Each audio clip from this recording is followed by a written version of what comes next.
Sesuai dengan program Kementerian Pariwisata, ada 8 provinsi yang membuka sekolah khusus jurusan pariwisata. Salah satunya Palembang yang membuka Politeknik Pariwisata Palembang untuk mendukung program dari Kementerian Pariwisata.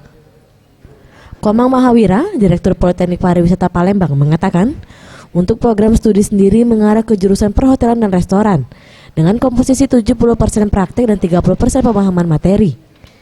Dan untuk para alumni yang telah lulus dapat berpartisipasi dan bekerja dalam hal pengembangan pariwisata di Sumsel, sekaligus mempromosikan objek wisata di Sumsel kepada masyarakat.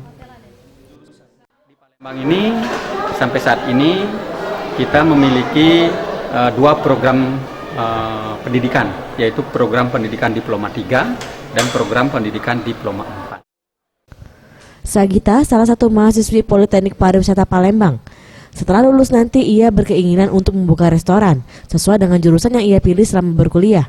Menurutnya, dengan membuka restoran dapat mempromosikan Sumsel ke banyak orang, salah satunya dengan kuliner khas Sumsel.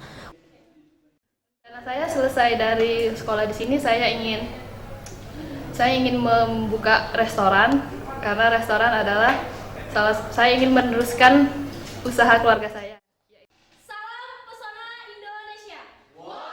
Faradu Satria, Sriwijaya TV.